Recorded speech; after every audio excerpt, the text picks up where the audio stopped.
What is the idea of transforming to you? Well, first of all, I think if anybody says transformation is easy, they're a big fat liar.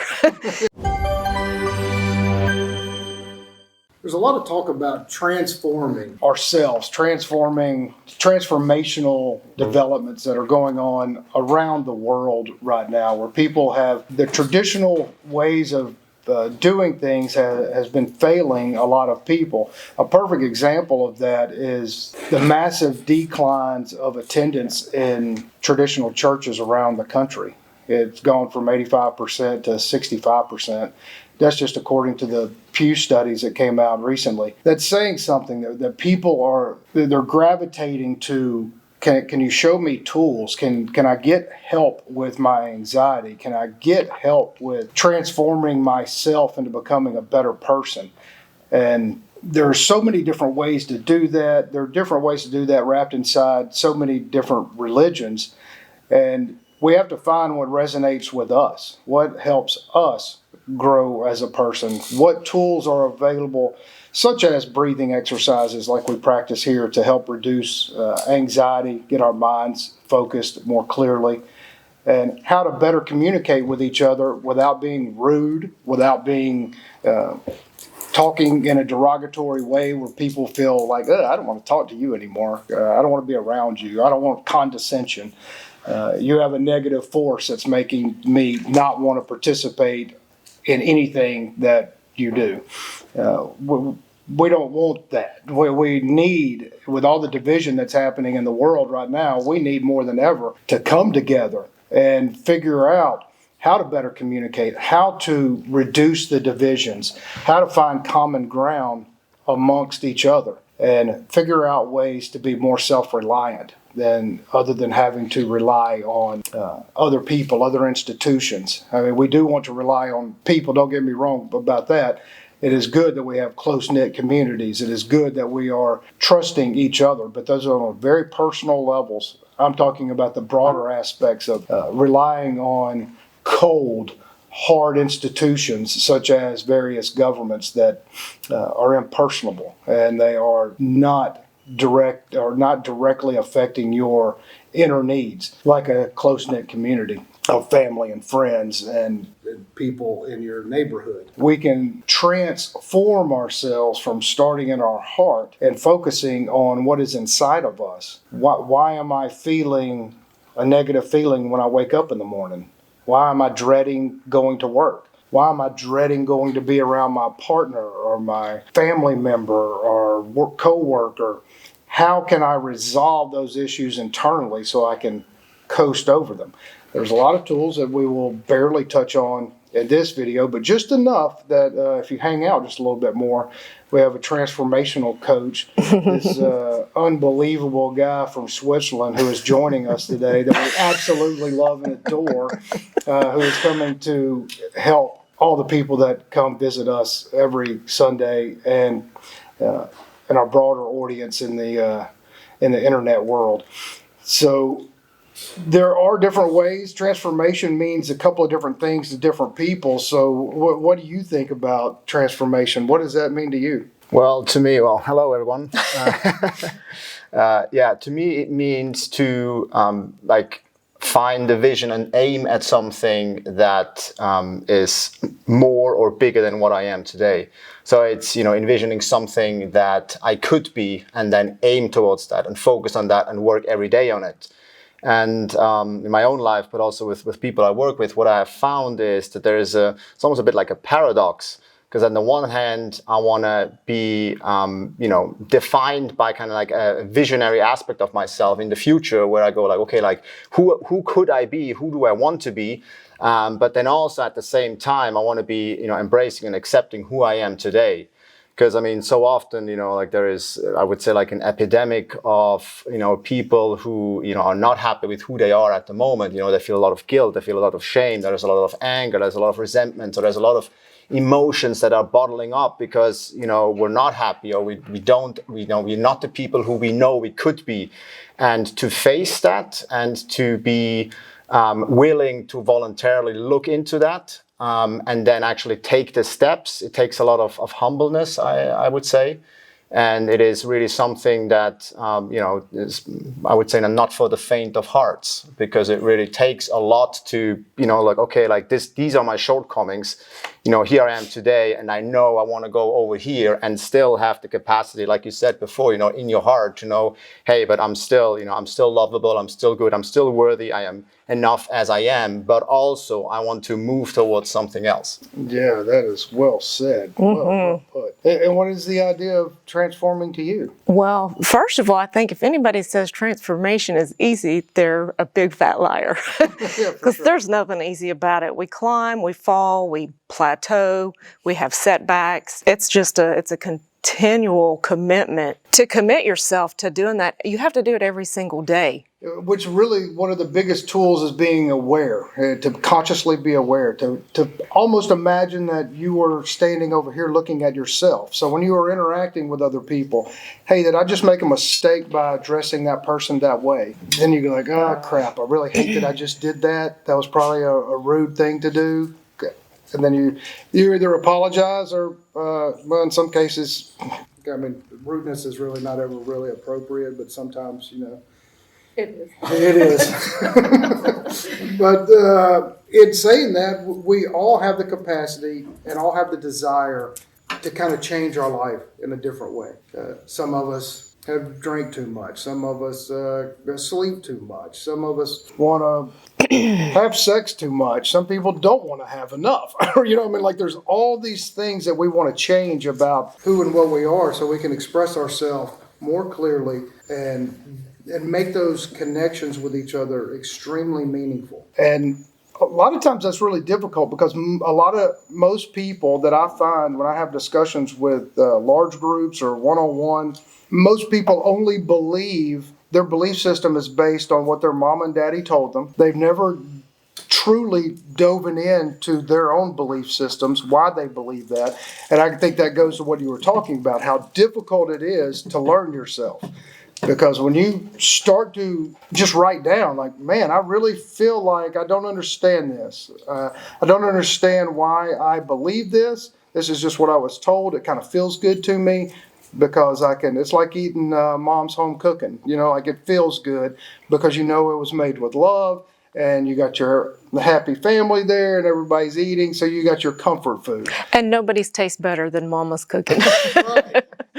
And so you have these, those are the comfort beliefs because that's what you were taught. And so without any exploration into how to love, I know so many people that they were taught and raised not to hug each other. Like it was just something they don't do.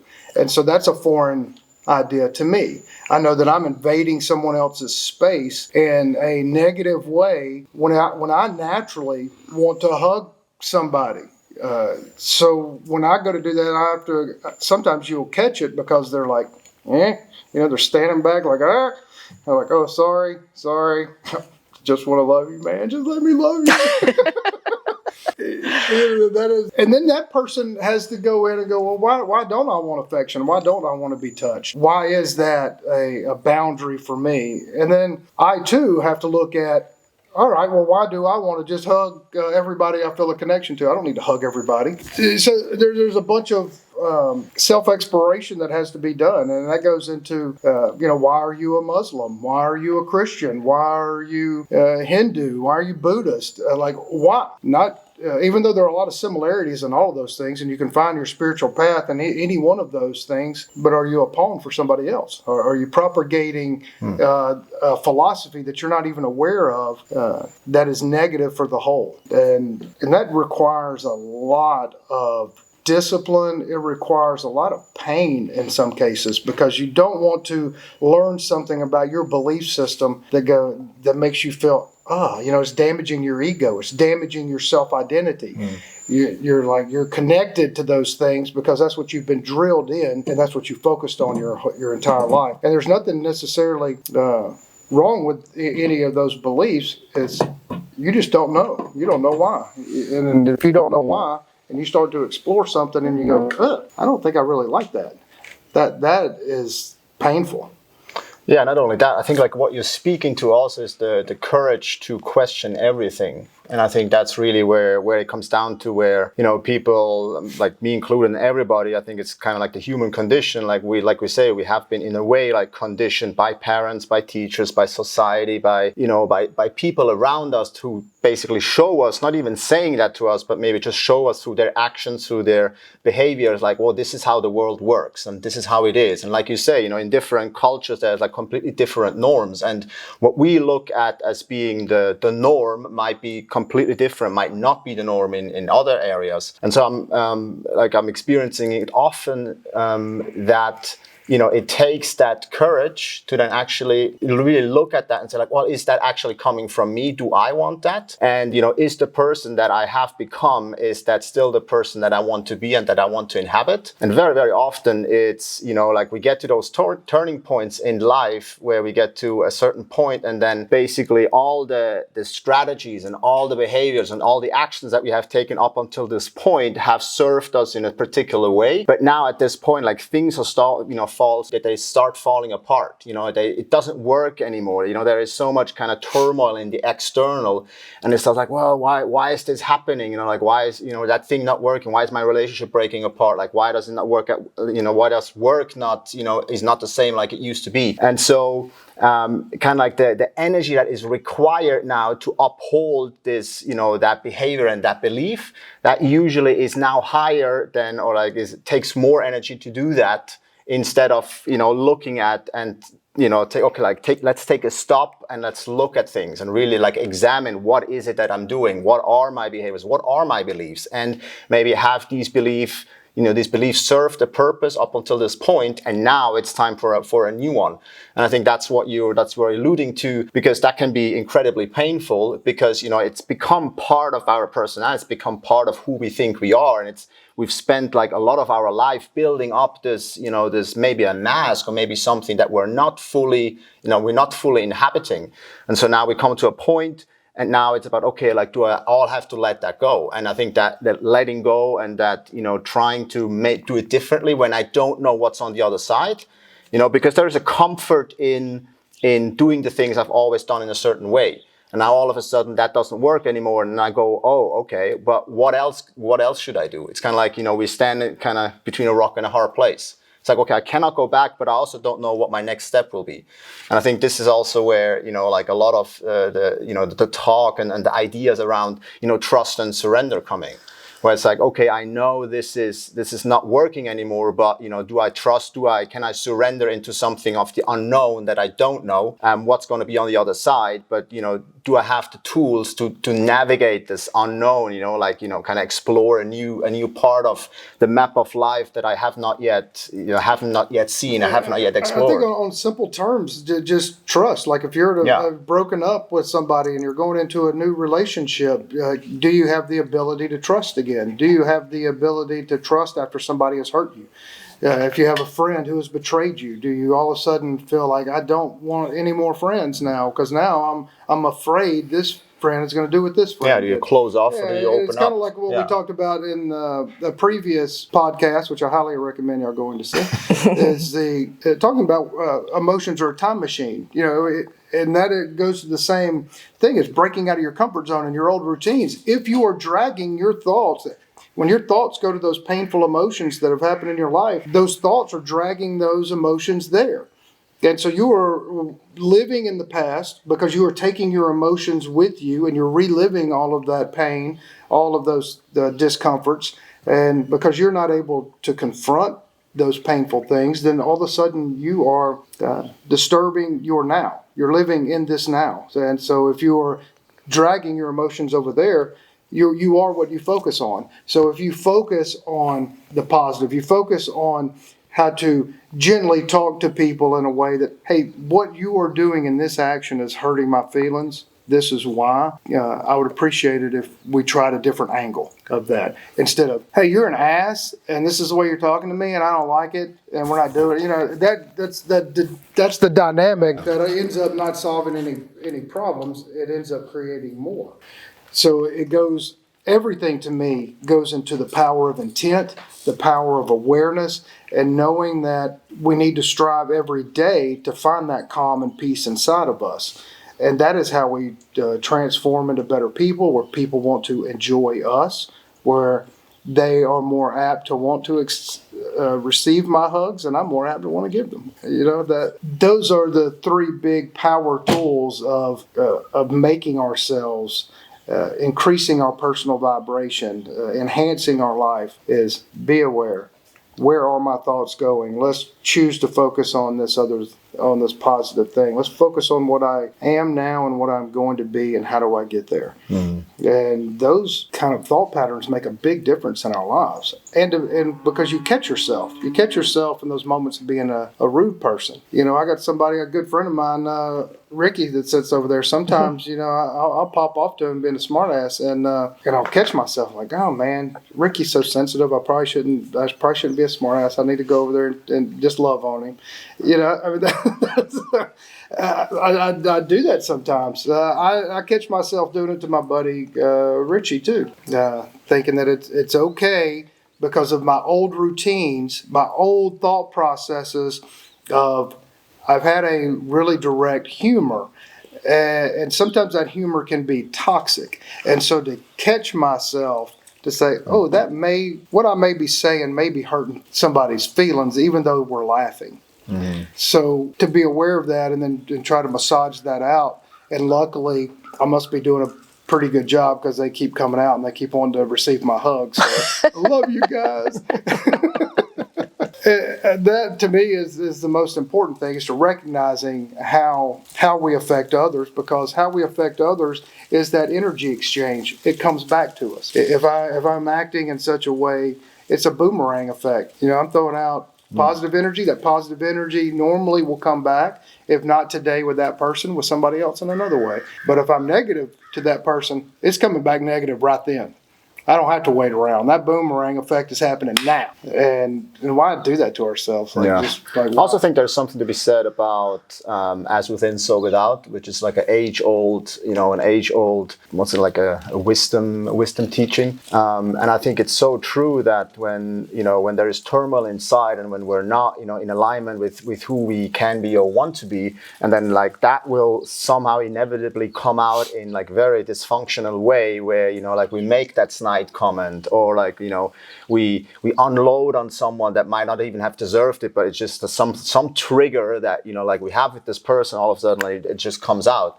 And so I think that's what you also speak to when it's about raising the awareness of us, being aware of all those little aspects of ourselves that maybe we're not aware of at first, kind of bringing the light into that pain you talked about. Exactly, and so that's what kind of it's kind of the less we do it, like the more it kind of keeps seeping out.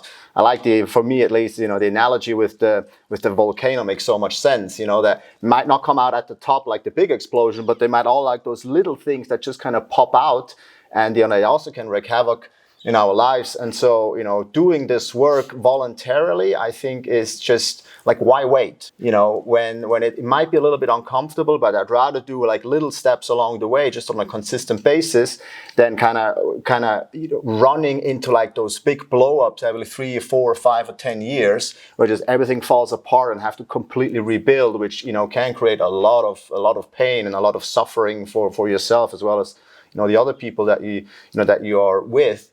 And so there's kind of, from within, like when there is kind of peace and love and a balance and, a good kind of serene vibration within myself, like very often it will immediately be reflected on the outside as well. And you have those like special moments with people, you have those like, oh, that seems like a coincidence, and maybe it's not a coincidence, because we're also like always creating, I believe, like always we're creating our own reality with what's going on inside, and then it's like eventually it'll be reflected on the outside as well. For sure, it's kind of a karma sort of thing, really. Whatever we throw out into the world, we're normally always going to get that back.